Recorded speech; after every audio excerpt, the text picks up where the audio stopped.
redo pre-student teaching. I'm just going to ask you to revise what you wrote so that you know what do I need here to make sure I'm addressing what's on that rubric. So, yeah. So what you'll actually get, instead of a 1 through 5 that's in a handbook, you'll get a 1, 2, or 3. So 1 means it's below where you need to be. A 2 is you're right on target. A 3 is you're above. And so you'll also get some written feedback from your university supervisor, which you typically don't get much from Pearson. You get your score, and you might get I think it's just a restatement of whatever level is on the rubric for that. I mean, it just tells you what you already know from Pearson. So the feedback that the university supervisor can give you is intended to help you then so you know what you need to do when you get to student teaching, and this is the real deal. So I've got some pictures of some of this.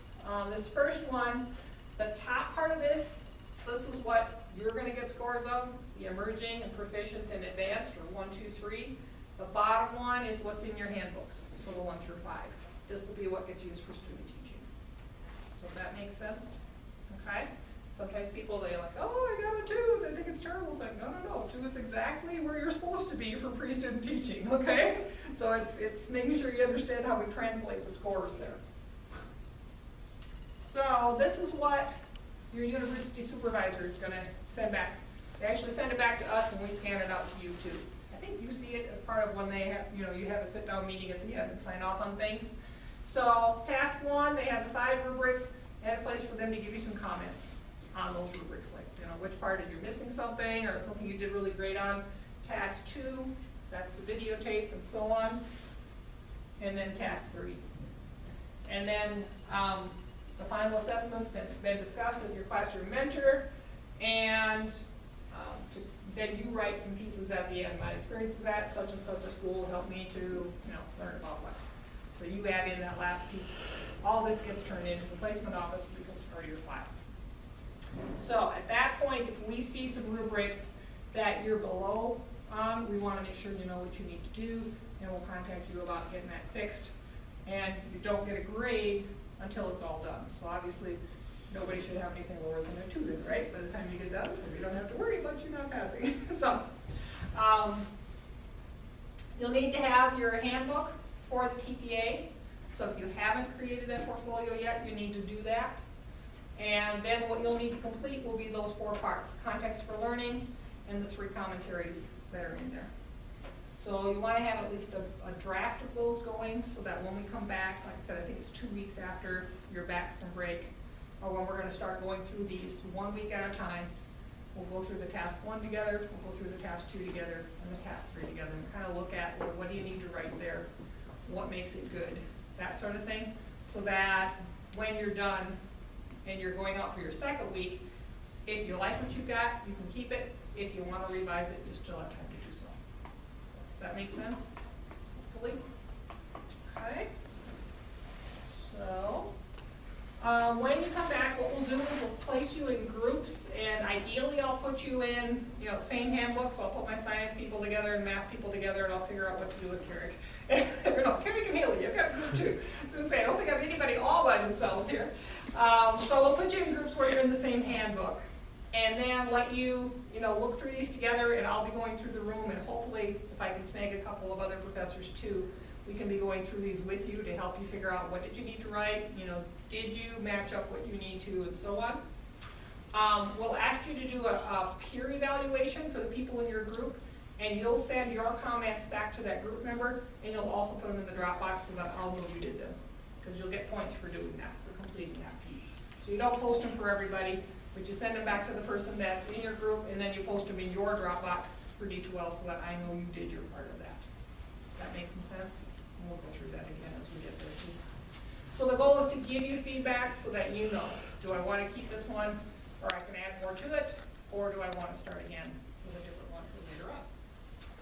And then I mentioned again, your university supervisor does not visit you that first week. You just do the journaling back and forth. They will visit you during the second week. But they do not have to see you teaching a lesson from your TPA. They just need to see you teaching lessons. It does not need to be one of your TPA lessons.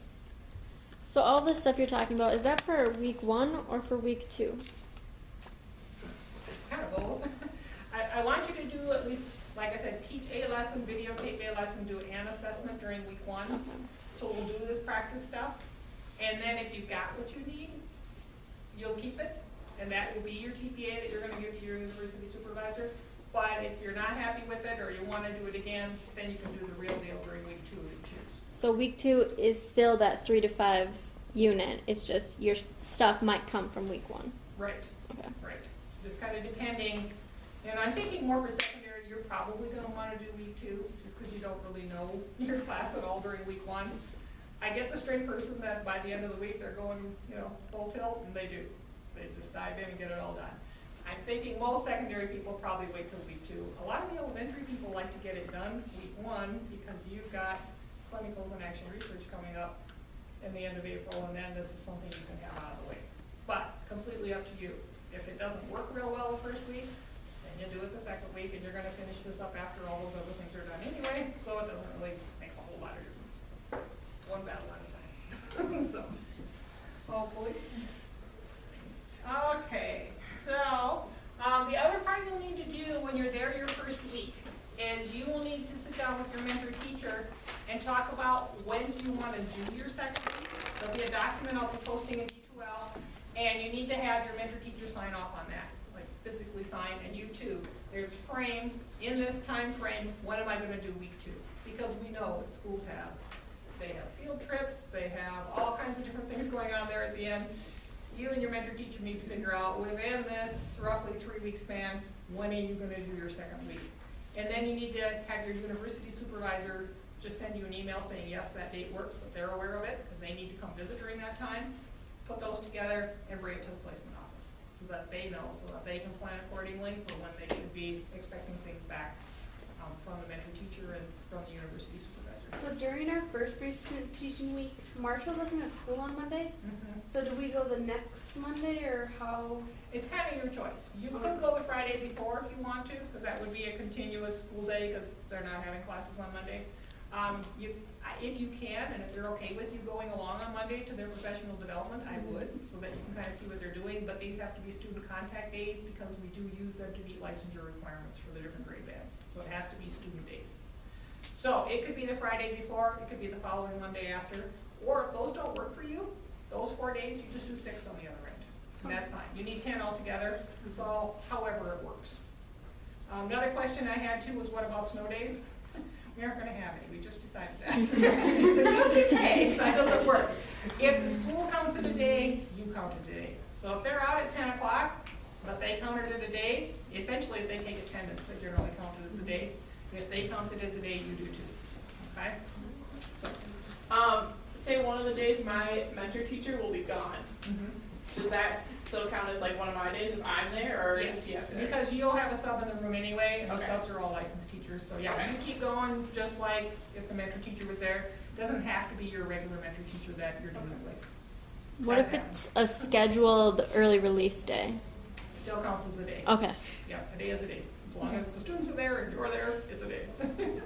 Yeah, I think the only other thing we've had on the other end of it being a short day, we did have once, one of the first years I was here, that a school district ended up calling it closed and couldn't get anybody home, so they all stayed overnight. And our student teachers got to stay overnight with the kids in the gym. Oh my gosh, what? Yeah, that was an experience. And so one of them actually came back and talked to Wendy's intro to ed class the next morning. They let everybody go home at 10 o'clock the next day when they finally could let people go. And he was all pumped from all the caffeine he'd had all night. So he came and talked to her class about how much fun that was. So not something that happens very often, but What do you do when you didn't get there? so, Do we spend the whole day with students, or during prep hours, do we go with students like out to recess and lunch, or do we stay with our teacher and help them during prep? yeah, I would ask your mentor teacher what they want you to do. I mean, sometimes it's nice to be able to sit down and do prep with your mentor teacher, but if there's not really much for you to do during that time, then as much time as you can spend with kids is great. It's nice to build that interaction and go to lunch with them and go out to recess with them, or, any of those other things. So I would, talk to your mentor teacher and see what works best there. Okay? Any other questions? Yes. Week 2, does it have to be 5 days in a row? They need to be consecutive days. If you're at a 4-day school, you won't ever have 5 days in a row, but like I said, Yeah. you can count the ones, it's close after that. Yeah. do realize, again, some schools have field trips and other stuff going on that, you know, you can't work around, so, but as much as you can. If you've got an individual situation, you can talk to us about that too and see, you know, kind of how we're gonna deal with that, but, so. So if they go on a field trip, can we go and like count it as one of our days? Your student contact day, yep, Okay. yep. It can't be one of your 3 to 5 for the TPA, but it absolutely counts as a regular pre-student teaching day, yeah. Because you learn a lot from being out on those field trips with the students, that's a whole other experience, so. Like bus rides and, yeah. So. Okay. Questions on any of this part? Okay, let's see, so yeah, week 2, teach as close to full-time as you can. If you're going to redo or do your TPA, do that in there. When your university supervisor comes, and I'm thinking in particular for elementary, they don't need to see you teaching a literacy lesson. They can watch you teaching science or art or anything, right? They're coming there to see, in general, are you ready to move on for student teaching? It does not have to be one of your TPA lessons. So they just need to see you teaching. Let's see, you'll need to make sure you compress your video. We've got the directions in there. You're gonna upload everything from this pre-student teaching, TPA, into your TPA portfolio in LiveText. So we'll take a look quick at how you create one of those and, you know, where you're gonna put things. And then you need to make a visitor's pass for your university supervisor. And you'll send them that visitor's pass, the code. They plug it into LiveText, and they can see what you've allowed them to see with the visitor's pass. They don't have to have a LiveText account, and it's not a submit for review, just so you know that. It's not the same thing like you do when you send things to your professors. You make this code, they plug that in, they can see your portfolio, they can score it, and then they send the paperwork back to the placement office. So we're gonna have to actually practice making the visitors pass too, and I'll check them to make sure they work. We wanna know everything's all set before you go out there and you go to set this and have it all done, so, okay? So, just so you know, the things that happen at the end, there's kind of a domino effect here. We won't be posting grades for 304 at the end of the semester. And registration knows that, they don't get excited about it, nobody gets a grade for 304 at the end of the semester, because nobody's done yet, right? So, we have to get, obviously all your classwork has to be done, your lab evals have to be back from your mentor teacher and university supervisors. So there's a form that's separate from your TPA one that they check off just in general. Your TPA thing needs to be turned in, and if you need to fix anything, the revisions have to be submitted before we can give you a grade for 304. A lot of times it's not unusual, that's towards the end of May, before everything finally gets back here through the mail, we get all the parts and so on. We just keep the chart, keep checking things off for each person until we got everything. So don't get real excited if you don't see that one in yet, you know. We may email you if we haven't gotten revisions back, or if we're not hearing anything at all, we might check, it's like, you know, if there's something going on why your, you know, mentor teacher or supervisor hasn't submitted something. Or if maybe they've told you, hey, your visitor's pass, I can't get in or something, you know, shoot me an email and I will help you with that and make sure it's working okay, so. Okay, so placement and registration, all know nobody gets a break from that right away.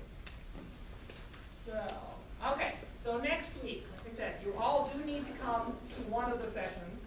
There are your choices. So either my Monday class, this one, the Wednesday class is mine too. Thursday is Kim Clay's class. Any one of those, they're all in this room.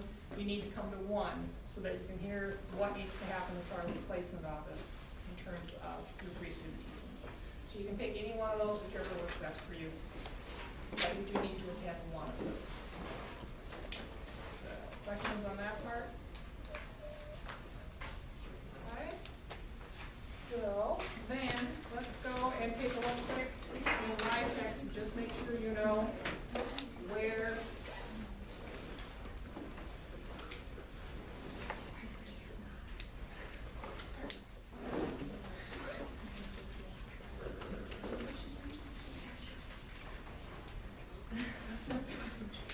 okay, so if you go under documents, and I think we did one of these together, if you go under new, and then you choose under TPA, the one that you need.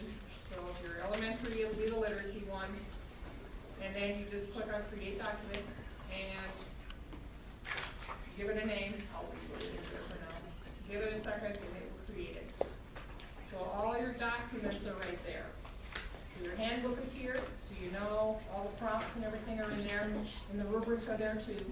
And then these are what you actually type into, those 4. So they aren't quite in order, I don't think, but the context for learning, then the planning, the instruction, and the assessment commentary. So you're gonna download these 4 to your computer, save them there. You'll type into them as you get to those parts, save your changes, and then you'll upload them back into the, that sections for lactose. If you want to, it's probably easiest, if you remember how many documents can each one of these sections hold? 10. 10, yeah, it has 4, but the whole 10. So by the time you get lesson plans and samples of student work and all the rest of it in there, you're probably not gonna get it all in this section. So what you do to create more sections is right up here under Manage Content, and there are directions that say how to create more sections in D2L. You just go in here, create a section, text and images, and you just call it Task 1, and Task 2, and Task 3.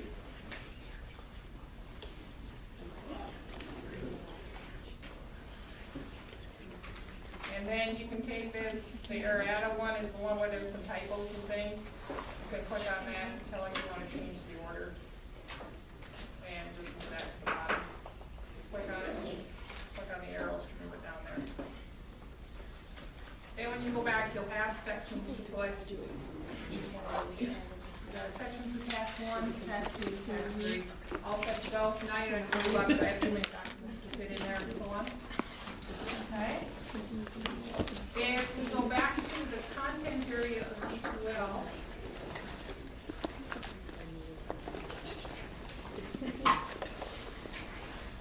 in your live text section, it tells you how to create new sections and how to create the visitor's pass. Both those documents are there. The one thing I will say on the visitor's pass, a lot of times people stop when they get the code and you're not done. That tends to be the most common mistake. Once you get the code, you have to go back in and link it to your shop. Is it your teaching portfolio, is it your live text one, or your TPA one? There's a couple more steps after that. And sometimes, for who knows what reason, the very last piece I've added in to have people look, and sometimes it will sort of automatically set itself to private. So even though you've created a pass, it won't let anybody see anything.